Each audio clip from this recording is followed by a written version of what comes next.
Halo semuanya, video pertama dari seri pengenalan Envivo. Kali ini saya mulai dengan mengenalkan setidaknya 4 menu utama pada tampilan Envivo. Program Envivo yang saya gunakan kali ini adalah Envivo versi 12 Pro. Jadi saya akan mengenalkan 4 menu utama yang ada pada tampilan ketika teman-teman membuka program Envivo atau tampilan di mana proyek kita berada.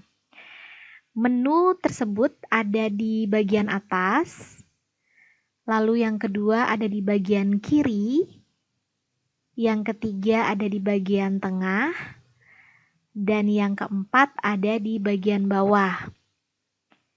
Nah, masing-masing dari menu ini akan saya coba kenalkan satu persatu, dengan tujuan agar teman-teman dapat lebih familiar dengan program Envivo. Menu pertama yang terdapat pada bagian atas disebut juga dengan ribbon. Seperti pada program Microsoft lain, misalnya seperti Microsoft Office, ribbon ini memuat fungsi utama yang terkait dengan project yang sedang kita buka. Jadi misalnya pada bagian import kita bisa ambil data karena import ya. Misalnya capture dari website lain atau ambil data dari tempat lain gitu, atau bentuk data Excel, bentuk data TXT, atau program-program yang bisa kita tarik atau ambil datanya. Ibaratnya kita mau ambil data dari SurveyMonkey, Qualtrics, dan program lain yang sebelumnya kita udah punya data. Misalnya teman-teman udah ngelakuin survei, maka bisa kita bawa datanya ke Envivo ini. Pada menu ribbon ini ya kita gunakan sesuai dengan kebutuhan kita. Ibaratnya apa yang mau kita butuhkan gitu. Misalnya kita mau buat kode, maka di menu ribbon ini juga terdapat menu note atau menu untuk membuat kode atau untuk mengelompokkan file kita, atau untuk mencari jumlah data yang paling sering muncul, jumlah kata yang paling sering muncul, atau untuk membuat hasilnya dalam bentuk chart, dalam bentuk project map, atau juga misalnya kita mau melihat tampilan dari hasil analisis yang sudah kita kerjakan, atau kita mau copy project yang sedang kita kerjakan. Menu yang kedua atau yang berada pada samping kiri disebut juga dengan navigation view. Seperti pada namanya, menu ini digunakan sebagai navigasi pada project yang sedang kita buka atau pekerjaan yang sedang kita buka.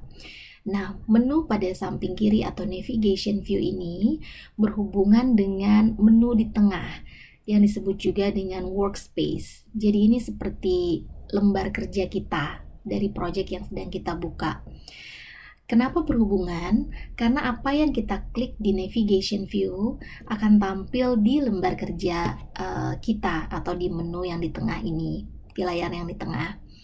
Misalnya, di navigation view terdapat beberapa bagian, misalnya ada file, ada codes yang berisi kode yang sudah kita buat, atau ada cases, ada notes, dan lain-lain. Misalnya, kita membuka file. Maka di file ini akan ada beberapa folder yang sudah kita kelompokkan. Misalnya kita membuka folder interview. Nah, di folder interview ini ketika kita klik, maka akan muncul file interview responden yang telah kita masukkan datanya ke Envivo ini. Nah, file interview ini ada 14 file. Dari mana saya tahunya? Dari menu pada bagian bawah atau yang disebut juga dengan status part. Jadi pada status part ini dia menunjukkan status atau kondisi yang sekarang sedang kita lihat gitu, kondisi project atau file atau codes atau file apapun itu yang sedang kita buka, ditunjukkan statusnya atau kondisinya pada menu di bawah ini. Misalnya pada kita buka misalnya file Margaret.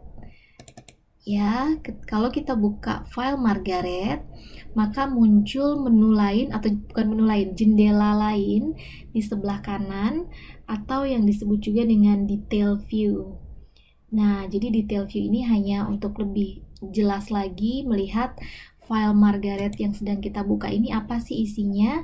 Nah, seperti ini isinya. Jadi ada transkrip percakapan atau interview dari yang kita buat pada saat kita mewawancarai responden.